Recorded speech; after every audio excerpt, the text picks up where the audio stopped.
नमस्कार, मैं स्वाति और आप देख रहे हैं न्यूज 24 फर्स्ट एक्सप्रेस। आज की कुछ खास खबरें। जनपद औरैया के अजीतमल तहसील क्षेत्र के अंतर्गत ग्राम हजरतपुर में सबका दल यूनाइटेड दल के राष्ट्रीय अध्यक्ष ने चौपाल लगाकर लोधी समाज को जागरूक करने का काम किया। उनका कहना है कि यदि जब तक लोधी समाज जागरूक नहीं हो जाता, हम उनके हक की लड़ाई ऐसे ही लड़ते रहेंगे। और हम कोई पार्टी के लिए नेता नहीं बनना चाहते, हम सिर्फ लोधी समाज के लिए, लोधियों के हक की लड़ाई के लिए हमेशा लड़ते रहेंगे। जब तक हमारे शरीर में खून है, जब तक हम लोधी समाज के हक के लिए लड़ते रहेंगे। उन्होंने यह भी कहा कि जैसे हम समाज में सरकारी छुट्टी होती है, ऐसे ही हमारे समाज के लिए लोधी वीरांगना अवंतीबाई पर भी राष्ट्रीय छुट्टी होनी चाहिए। और 8 जनवरी को पूरे उत्तर प्रदेश के लोधी समाज के लोग इटावा नुमाइश मैदान में एकत्रित होंगे, जिससे हम सर्व समाज को दिखा सके कि हम अपने समाज के लिए एकजुट होकर लड़ाई लड़ेंगे। इस मौके पर मौजूद रहे रघुनंदन सिंह राजपूत, जिलाध्यक्ष और आनंद राजपूत, अनुराग राजपूत, पूर्व प्रधान कालीचरण राजपूत, गोलू राजपूत, ओमकार राजपूत और समस्त ग्रामवासी मौजूद रहे। भारत की आजादी में शहीद महान क्रांतिकारी, इस देश की पहचान वीरांगना रानी अवंतीबाई लोधी लखनऊ में अंग्रेजों की गोलियों से अपने प्राण निछावर करने वाले अमर शहीद गुलाब सिंह लोधी बुंदेलखंड के मालवी, शिक्षा के सागर परम पूज्य स्वामी ब्रह्मानंद पिछड़े दलित समाज में जन्मे वीर और वीरांगनाओं को श्रद्धा के सुमन अर्पित करते हुए आज के कार्यक्रम में उपस्थित सबका दल यूनाइटेड के प्रदेश प्रभारी भाई अवनीश राजपूत जी, औरैया जिलाध्यक्ष रघुनंदन राजपूत जी, बहुत ही कर्मठ साथी ओमकार राजपूत जी, जिला सचिव रजनेश राजपूत जी और इस कार्यक्रम का संचालन कर रहे भाई अनुराग राजपूत जी, उपस्थित पूर्व प्रधानगण, नौजवान बुजुर्गों, मैं सभी को प्रणाम नमन करता हूँ। सम्मानित साथियों, इतिहास गवाह है कि जब जब अन्याय और जुल्म हुए, एक क्रांति की शुरुआत हुई। और कोई भी क्रांति एक व्यक्ति नहीं ला सकता। जब हम सब मिलकर लड़ेंगे, जब हम सब मिलकर आवाज उठाएंगे तो एक आंदोलन बनेगा। तो आज हकीकत में लोधी समाज की मांग आंदोलन है। हम पिछड़ों में पिछड़े रह गए, हमारे लोग पिछड़ों में पिछड़ गए। आज सबसे ज्यादा किसी समुदाय की हालत खराब है पिछड़ों में, तो हमारे समुदाय। उत्तर प्रदेश की 75 जिलों में हमारी हिस्सेदारी क्या है? 17 कमिश्नरी में हमारी हिस्सेदारी क्या है? ब्लॉक में हमारी लोगों की हिस्सेदारी क्या है? ये लड़ाई हिस्सेदारी की है, ये लड़ाई हिस्सेदारी की है। और आखिर हमारा हिस्सा कौन खा रहा है? आखिर हमारा हिस्सा कौन खा रहा है? इस पर भी आप समझ सकते हैं। कुछ चालाक जातियां हमारा हिस्सा खा रही हैं, कुछ चालाक लोग हमारा हिस्सा खा रहे हैं और हम समझ नहीं पा रहे। आप लोग लंबे समय से मेहनत कर रहे हैं, खेती किसानी में आप मेहनत तो लंबे समय से कर रहे हैं, उसका परिणाम क्या है? हम लोगों ने कभी अपने हिस्से की लड़ाई नहीं लड़ी, अपने समुदाय के अधिकारों की लड़ाई नहीं लड़ी। हम आपस में लड़ जाते हैं। हम लोग सदैव आपस में लड़े, नाली नरदहा खेत खलिहान की लड़ाई लड़े, लेकिन अपने हिस्से की नहीं लड़ाई लड़े। अभी अनुराग जी कह रहे थे कि हमारी संख्या 8% है। अनुराग जी, हमारे उत्तर प्रदेश में संख्या 22% के आसपास है। अभी कुछ दिन पहले पेपर में छापा है 12% दैनिक भास्कर में, हमने विरोध किया है। समस्या ये है, एक समुदाय जो अपने काम धाम में बिजी है वो सरकारी नौकरियों से वंचित है। विधानसभा है, वहां पर हम लोग 50 जने निवास करते हैं।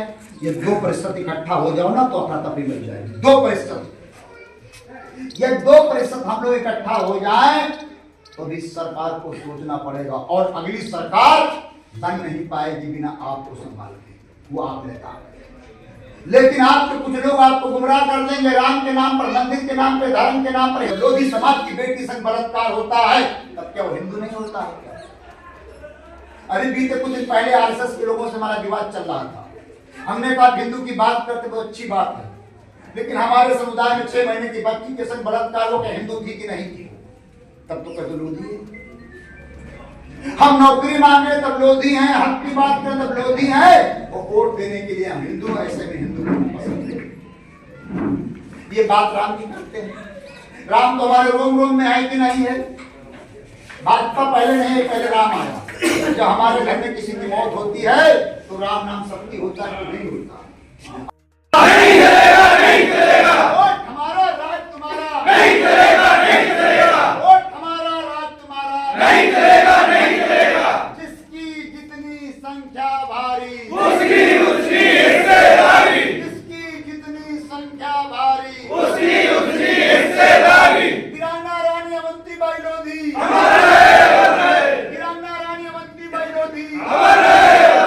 अभी तुझे लड़ाई है, आगे बहुत लड़ाई है, अभी तुझे लड़ाई है, आगे बहुत लड़ाई है।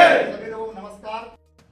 हरदोई के अंदर आपके बेटे को मार दिया जाता है तो कभी एटा जैसी लोधी बाहुल जगह पे जहां आपके सांसद विधायक हैं, उस क्षेत्र में भी जहां बाबूजी का घर और घर है, उस क्षेत्र में भी लोधी समाज के लोगों को पुलिस पीट पीट के मार देती है।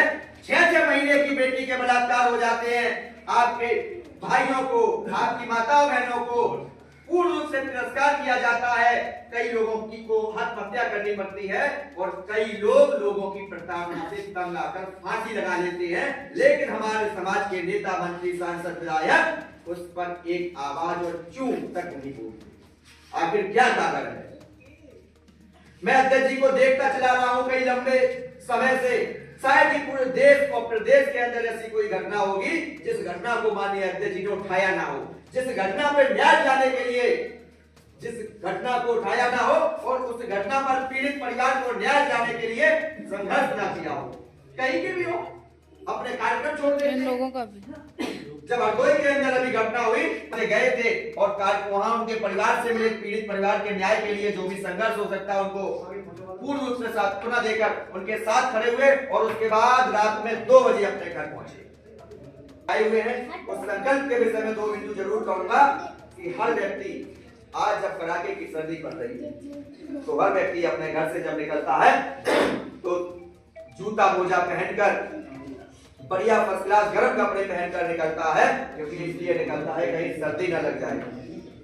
लेकिन आपने तो संकल्प भी ये रखा है कि जब तक इस सोए हुए समाज को, इस शोषित वंचित समाज को, जो लोग कहीं खो गए हैं, इस लोधी समाज को उनके हक और अधिकार नहीं दिला दूंगा। सभी राजनीतिक जो पार्टियां हैं उनको इनके समक्ष नतमस्तक नहीं कर दूंगा, तब तक अपने पैरों में जूता और चप्पल नहीं पहनूंगा। बहुत तकलीफ होती है, बहुत तकलीफ होती है। कल हम लोग जोहाना गांव है इटावा में बहर के किनारे, जमुना जी के किनारे उसमें कार्यक्रम कर रहे थे तो अध्यक्ष जी के पैर वहां कांपने लगे। इतनी सर्दी थी वहां जमुना जी के किनारे, रात का समय था, रात में 8-9 बज रहे थे। जब हम लोग घरों में सो जाते हैं उस समय भी अध्यक्ष जी अपने समाज को जगाने का काम करते हैं। एक दर्द और पीड़ा है, उस पीड़ा और दर्द को आप लोग सुनिएगा। अभी अध्यक्ष जी बताएंगे कि किस प्रकार से हम अपने भविष्य को, बच्चों के भविष्य को सुरक्षित कर सकते हैं, उनके हक और अधिकार की लड़ाई लड़ सकते हैं। अरे आपकी और हमारी तो पीढ़ी गुजर जाएगी जैसे तैसे, लेकिन आने वाले इन बच्चों के भविष्य के साथ बहुत अन्याय होगा। मैं आपको विश्वास दिला रहा हूँ, उसी अन्याय के खिलाफ अध्यक्ष जी की मुहिम है और उस मुहिम में हम आप सबको शामिल करने के लिए आए हुए हैं। आप सब लोगों ने जो समय दिया उसके लिए धन्यवाद करते हुए मैं आह्वान कर रहा हूँ हम सबके नेता समाज के मसीहा परमादरणीय प्रमोद कुमार लोधी जी को कि वो आए और हम सबके बीच में अपने विचार रखें। आप लोग तालियों के साथ इसका स्वागत करें। ये इसका उद्देश्य क्या है? करीब कई महीनों से हमारी चल रही है गांव भ्रमण यात्रा, जिसका नाम है प्रमोद लोधी की गांव भ्रमण यात्रा। गांव भ्रमण यात्रा के तहत तो हम गांव गांव जाके नुक्कड़ सभाएं कर रहे हैं, नुक्कड़ बैठकें कर रहे हैं और अपने लोगों को जागरूक कर रहे हैं, उनमें आत्मविश्वास पैदा करके उनको आत्मनिर्भर बना रहे हैं। आज उत्तर प्रदेश में सबसे ज़्यादा पिछड़ी हालत हमारे लोगों की है और सरकारी गैर सरकारी नौकरियों में हमारे लोगों को कोई हिस्सेदारी नहीं। अभी उत्तर प्रदेश में बीते कुछ दिन पहले कई प्रदेश में घटना घटी, हरदोई में और एटा, लखनऊ, तमाम जगह पर घटना घटी। उत्तर प्रदेश की सरकार ने किसी भी घटना पर कोई मुआवजा नहीं दिया, न सरकारी नौकरी दी। आज उत्तर प्रदेश के अंदर जाति देख के नौकरियां मिल रही हैं, जाति देख के मुआवजा मिल रहा है। आखिर हमारे भी समुदाय में घटनाएं घटी और हमारे समुदाय के कई नौजवानों की हत्या हुई, पुलिस पिटाई में हत्या हुई, लेकिन सरकार ने कोई मुआवजा नहीं दिया और ना ही किसी को सरकारी नौकरी दी। हम गांव भ्रमण यात्रा के माध्यम से अपने लोगों को जगा रहे हैं और अपने लोगों को बता रहे हैं कि आप लोग अब स्वयं अपनी लड़ाई के लिए तैयार हो जाओ। जहाँ जहाँ पर आप जुल्म हो, आप पर अन्याय हो, आप इकट्ठा हो जाओ और इकट्ठा हो के अपनी ताकत दिखाओ। आप विधायकों के पीछे दौड़ रहे हैं, ये जो हमारे समुदाय के विधायक, सांसद और विधायक हैं, इनसे हमारे समुदाय का भला नहीं होने वाला है। ये सांसद और विधायक अपना टिकट बचाने में लगे हैं, टिकट पक्का करने में लगे हैं। उनसे मतलब नहीं है कि हमारे समुदाय के नौजवान को नौकरी चाहिए कि नहीं चाहिए, हमारे व्यक्ति को ठेकेदारी चाहिए कि नहीं चाहिए। कुछ अधिकारी भी समाज में काम कर रहे हैं, अपना चेहरा चमकाए हुए हैं और समाज को गुमराह कर रहे हैं। आप बताओ कि सरकारी नौकर कोई केवल लड़ाई लड़ पाएगा क्या? सरकारी नौकर लड़ाई लड़ेगा तो नौकरी भी जाएगी और जेल भी जाएगा। तो समाज को अपनी लड़ाई लड़नी पड़ेगी और हम लोग लगातार लड़ाई लड़ रहे हैं। आने वाली आगामी 8 फरवरी को इटावा में हम लोग नुमाइश पंडाल है, उस नुमाइश पंडाल में बहुत बड़ा कार्यक्रम करने जा रहे हैं, जिस कार्यक्रम का नाम है महापुरुषों का इतिहास दिवस। उस कार्यक्रम से हम लोग अपने महापुरुषों के इतिहास को बढ़ाएंगे, जन जन तक पहुंचाएंगे और आगे ले जाएंगे। और उसी कार्यक्रम से हम सत्ता पक्ष और विपक्ष से मांग करेंगे कि वीरांगना रानी अवंतीबाई लोधी के बलिदान दिवस पर सरकारी छुट्टी घोषित हो। ये हमारे जी, ये लड़ाई कब तक चलेगी? जब तक प्रमोद लोधी के शरीर में खून का एक बूंद है, जब तक हमारे लोगों के मुरझाए हुए चेहरों में हंसी नहीं आ जाएगी, जब तक हमारे नौजवानों को ठेकेदारी नौकरी नहीं मिल जाएगी, ये लड़ाई आर पार की लड़ाई है, ये लड़ाई बंद नहीं होने वाली है। खबर के अपडेट पाने के लिए बने रहिए न्यूज़ 24 फर्स्ट एक्सप्रेस के साथ। नमस्कार।